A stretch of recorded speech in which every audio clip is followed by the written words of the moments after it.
Continuamos en Visión Integral. Bueno, la reforma constitucional, decir que ya el presidente promulgó la ley, la 6124, de la necesidad de reforma a la Constitución de la República, convocando a la Asamblea Nacional Revisora, que tiene 15 días para que se reúna, ¿no? 17 al 17 de octubre, que fue el día 2 que se promulgó la ley.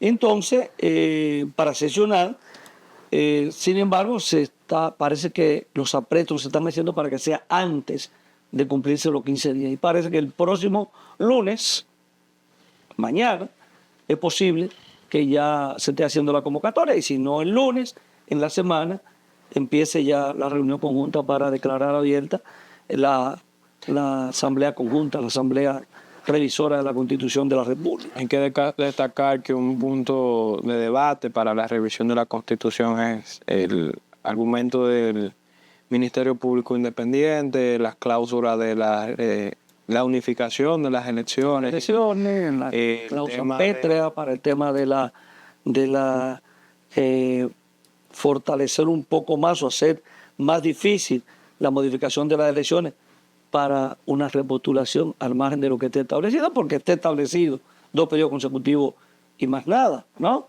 Eso está claro. Pero vamos a ver esa parte.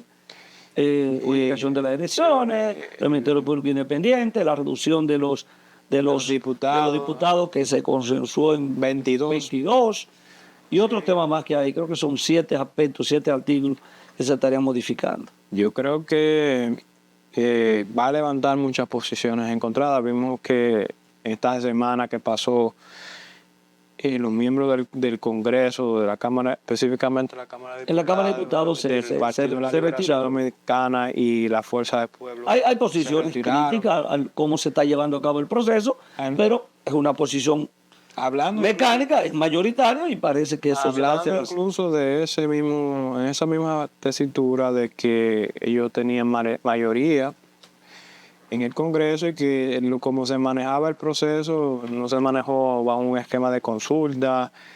Pero ya se sabe que la reforma va a ser así.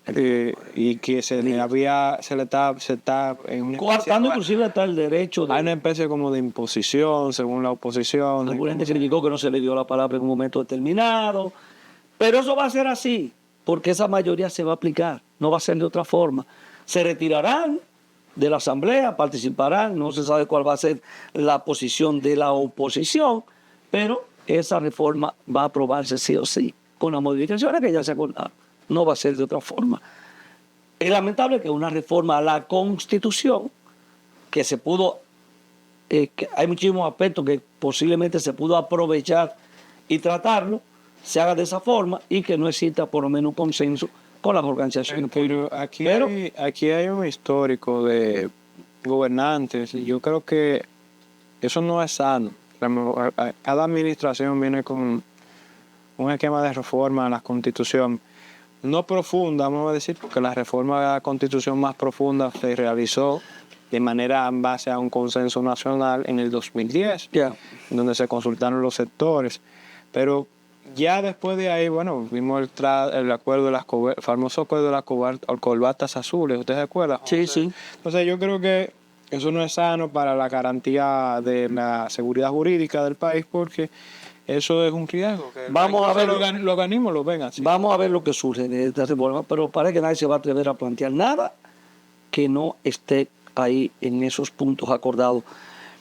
El Partido Revolucionario Moderno, están los aspirantes, los presidenciables, ¿no? Hay un movimiento. Sí, hay un movimiento y eso ha traído como consecuencia algunas situaciones complicadas en algunas reuniones.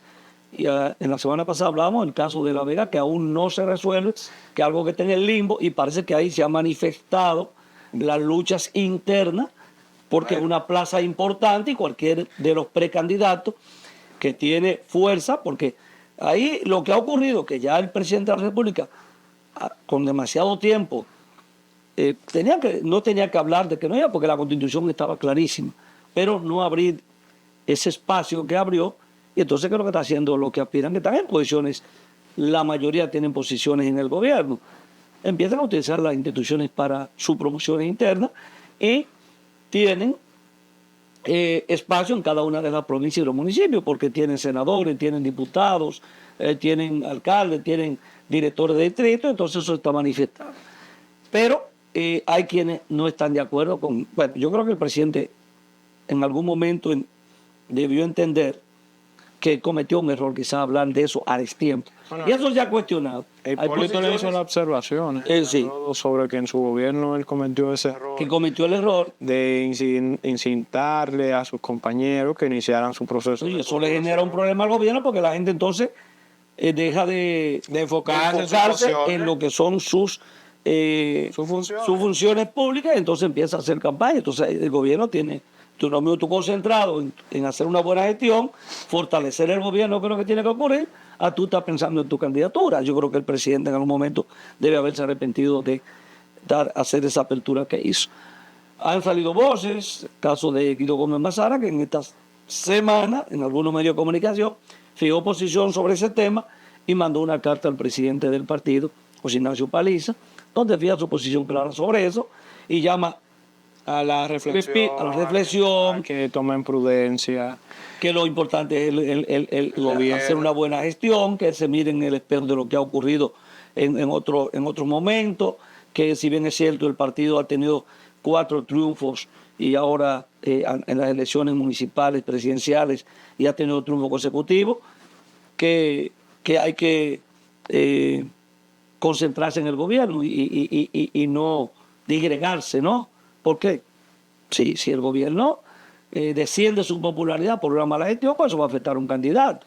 Entonces está llamando a la prudencia, a que se entienda que no se hable de proceso interno por ahora y que eso se lleve años más adelante. Él mismo dijo, Guido Gómez dijo, bueno, él es de los presidenciables en el PRM, pero dice que hasta el 2027 él no asumirá ningún tipo de trabajo en esa dirección, y eso parece que lo veo con mucha madurez, con mucha cordura, con mucha prudencia, al Guido que yo veía antes, muy enfocado en lo que quiere, y es una de las gente que tiene condiciones, que reúne condiciones en el PRM, porque tiene formación, quizás más que cualquiera. Mire, una de las observaciones que realizó Guido es el tema del uso de la nómina. Que por mantener una nómina pública, eso no te garantiza. Lo presidenciable no es por ahí que no te garantiza a ti que tú puedas lograr un curul, o vamos a decir, la posición de llegar a ser presidente o candidato presidencial en una organización, que por eso era el argumento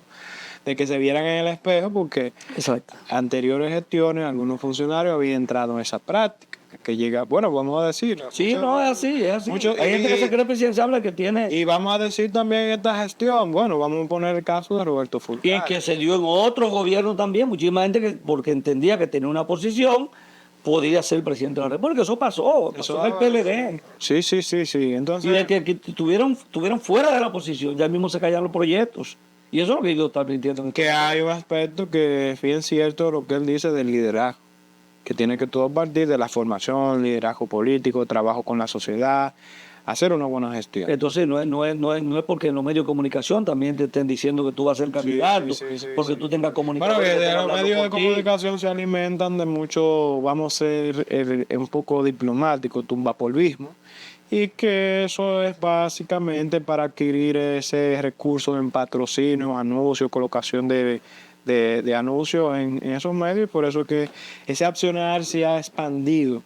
Y muchas de esas personas que llegan a la función pública se dejan meter en ese lodazal y creen que ya tienen medio camino ya ganado. Bueno, yo creo que ahí fue buena la observación. No, y mirarse en el espejo de los demás. ¿Qué ha pasado históricamente? Así mismo eso. Mire, y usted está hablando de un tema que yo creo que era de argor popular por el tema de las repatriaciones y... No, primero el tema, vamos a ver primero el tema de la renuncia de Domingo Contreras y lo de Carlos Amarante Baré. ¿Usted cree que sí? Pero eso fue sorpresivo. No, sí, lo de Carlos Amarante Baré, bueno, uno pensaba que en medio del proceso del Congreso del Partido de la Liberación Dominicana, que ese fin de semana estaba muy activo, todo, votando por todas las posiciones. Había un movimiento a nivel nacional en el Partido de la Liberación Dominicana y la Comisión de Ética, de Disciplina, creo que disciplina, dio a conocer entonces la expulsión de Carlos Amarante Baré de las filas del Partido de la Liberación Dominicana. Presentó una resolución, tiene las atribuciones, claro, tiene el derecho a veto, a apelar esa decisión, pero parece que no lo va a hacer porque de la forma que él ha respondido, un poco que no tiene. No le importó esa decisión. Él debía estarlo esperando porque hay unas acusaciones graves ahí de que él estaba sonsacando compañeros del partido y compañeras para formar una estructura, un movimiento político, con cuáles pretensiones e intenciones, no lo sé, pero parece que estaba en esa parte y entonces se expulsa de manera deshonrosa. Creo que dice de manera deshonrosa, ¿no? Así mismo, de manera deshonrosa. Pero en el PLD ha pasado una avalancha, vamos a decir, en años, ya tiene varios años. No, el hecho que uno pensaba que se iba a detener en este momento. Pero yo creo que hay una distorsión y cuando uno ve esas cosas, Juan José, en las organizaciones, porque la cabeza anda un poco mal. Creo que las autoridades, cuando digo la cabeza del grupo que conforman la cúpula, tienen que reflexionar. Ya ha salido mucha gente del comité político y parece que las renuncias y posiblemente las expulsiones van a salir, porque no era la posición solo de Carlos Amarante Baré.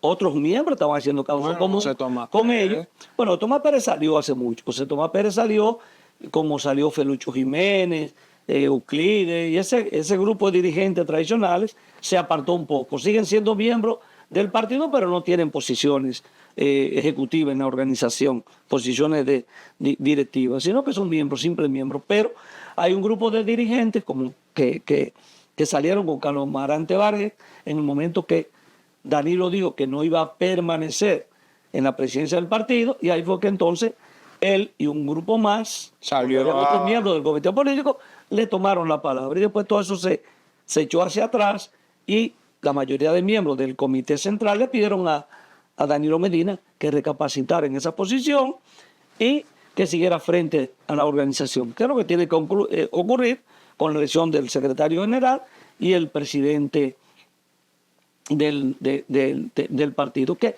indudablemente va a ser Danilo Medina?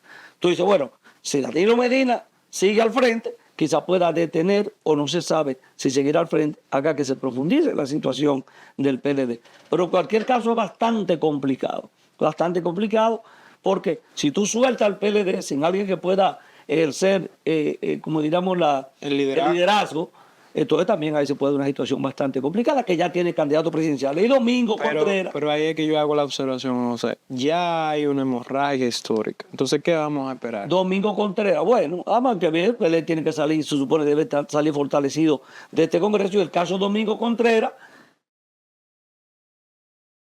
lo que dijo Domingo Contreras, que también fuera otra sorpresa, que lo hizo después de Amarante Baré, pero a él no le expulsaron, sino que él decidió renunciar de la organización y planteó las razones por las cuales lo iba a hacer. Y van a seguir saliendo, lamentablemente, y el PLD se va a seguir, parece, debilitando. Aquí, primero, vamos para en este bloque hablar así rápidamente de lo que fue esta primera cumbre de la ONU, Turismo para África y las Américas.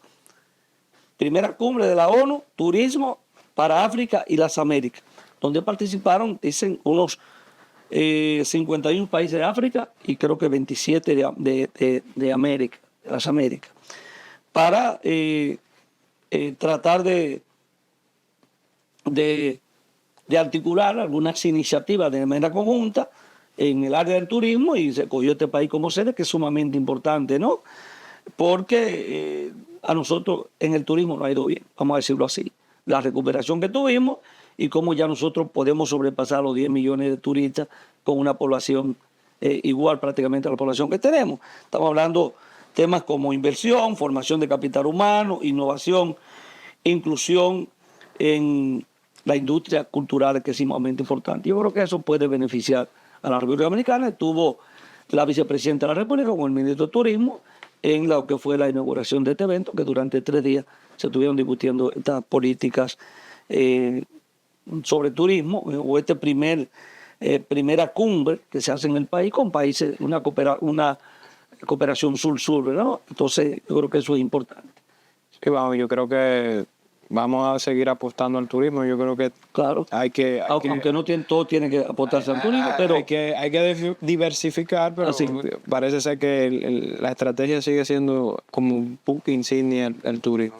mire, vamos a hacer la última pausa y venimos con la última parte del programa. Pausamos, venimos en breve.